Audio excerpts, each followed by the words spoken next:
ಓಂ ಶ್ರೀ ಗುರು ಬಸವಲಿಂಗಾಯ ನಮಃ. ನಮ್ಮ ಜಮಖಂಡಿ ಭಾಗದ ಸರ್ವ ಭಕ್ತರಿಗೆ ಶರಣು ಶರಣಾರ್ಥಿಗಳು.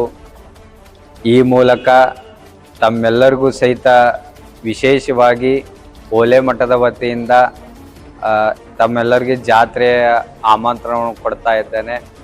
ಈ ಓಲೆ ಮಠ ಅಂತಂದ್ರೆ ಇದು ಸುಮಾರು 12ನೇ ಶತಮಾನದಿಂದ ಬಂದಿರತಕ್ಕಂಥ ಈ ಭಾಗದ ಏಕೈಕ ಇತಿಹಾಸ ಮಠ ಅದು ಶ್ರೀ ಓಲೆ ಮಠ. ಆ ಓಲೆ ಮಠದ ಒಂದು ಜಾತ್ರಾ ಮಹೋತ್ಸವ ಪ್ರತಿ ವರ್ಷ ಬಸವ ಜಯಂತಿ ದಿನದಂದು ಜರುಗ್ತಾ ಬಂದಿದೆ. ಆದ ಕಾರಣ ನಮ್ಮ ಭಾಗದ ಸರ್ವ ಭಕ್ತರಿಗೆ ಶ್ರೀ ಓಲೆ ಮಠದ ಜಾತ್ರಾ ಮಹೋತ್ಸವಕ್ಕೆ ನಿಮ್ಮೆಲ್ಲರಿಗೂ ಸಹಿತ ಪ್ರೀತಿಯಿಂದ ನಾನು ಆಮಂತ್ರಣವನ್ನು ಕೊಡ್ತಾ ಇದ್ದೇನೆ.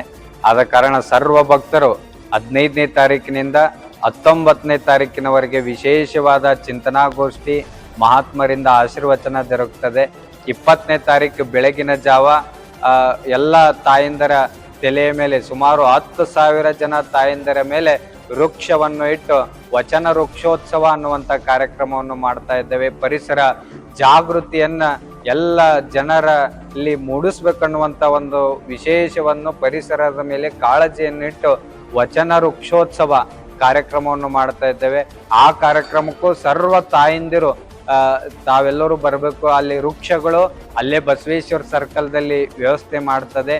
ಯಾವ ತಾಯಂದಿರು ನಮ್ಮ ಪರಿಸರವನ್ನು ನಾವು ಉಳಿಸ್ಬೇಕು ಅನ್ನುವಂಥ ಒಂದು ಯಾರಿಗೆ ವಿಶೇಷ ಕಾಳಜಿ ಇರ್ತದೆ ಆ ತಾಯಂದಿರು ಎಲ್ಲರೂ ಸಹಿತ ಆ ಜಾಥಾದಲ್ಲಿ ಮೆರವಣಿಗೆಯಲ್ಲಿ ತಾವೆಲ್ಲರೂ ಸಹಿತ ವೃಕ್ಷವನ್ನು ಇಟ್ಟು ಅಲ್ಲಿ ಮೆರವಣಿಗೆಯಲ್ಲಿ ಪಾಲ್ಗೊಳ್ಬೇಕಂದು ಎಲ್ಲ ಮಹಿಳೆಯರಲ್ಲಿ ನಾನು ವಿಶೇಷವಾದ ಆಮಂತ್ರಣ ಕೊಡ್ತೇನೆ.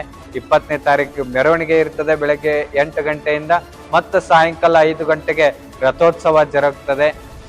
ಎಲ್ಲರೂ ಆ ರಥೋತ್ಸವಕ್ಕೂ ತಾವೆಲ್ಲರೂ ಕೂಡ ಪಾಲ್ಗೊಳ್ಬೇಕು. ಸಾಯಂಕಾಲ ರಥೋತ್ಸವ ಮುಗಿದ ಮೇಲೆ 5 ಗಂಟೆಗೆ ರಥೋತ್ಸವ ಮುಗಿದ ಮೇಲೆ ಮತ್ತೆ ವೇದಿಕೆ ಮೇಲೆ ಹಲವಾರು ಮಹಾತ್ಮರಿಂದ ಆಶೀರ್ವಚನ ಜರುಗಲಿದೆ.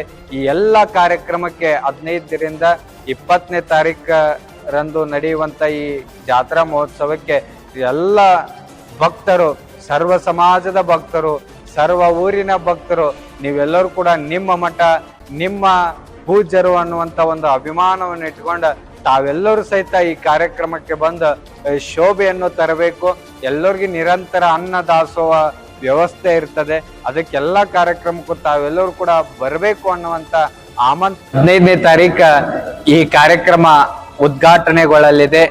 ಈ ಕಾರ್ಯಕ್ರಮ ಉದ್ಘಾಟನೆಗೊಳಿಸ್ಲಿಕ್ಕೆ ಬರುವಂತ ವಿಶೇಷವಾದ ಅತಿಥಿಗಳು ಯಾರಂತಂದ್ರ ದೊಡ್ಡ ದೊಡ್ಡ ಶ್ರೀಮಂತ ವ್ಯಕ್ತಿಗಳಲ್ಲ, ದೊಡ್ಡ ದೊಡ್ಡ ರಾಜಕಾರಣಿಗಳಿಂದ ಅಲ್ಲ. ಯಾರಿಂದ ಈ ಕಾರ್ಯಕ್ರಮ ಉದ್ಘಾಟನೆಗೊಳ್ಳುತ್ತದಂದ್ರ ನಮ್ಮ ನಗರವನ್ನ ಸ್ವಚ್ಛಗೊಳಿಸುವಂತ ವೈದ್ಯರು ಯಾರಂತಂದ್ರ ಅದು ಪೌರ ಕಾರ್ಮಿಕರು. ಆ ಪೌರ ಕಾರ್ಮಿಕರಿಂದ ನಮ್ಮ ಕಾರ್ಯಕ್ರಮ ಉದ್ಘಾಟನೆಗೊಳ್ಳಲಿದೆ. ಅದನ್ನು ನೋಡೋದೇ ಒಂದು ಆನಂದ. ಅಂತ ಕಾರ್ಯಕ್ರಮಕ್ಕೆ ತಾವೆಲ್ಲರೂ ಸಹಿತ ಬರಬೇಕು.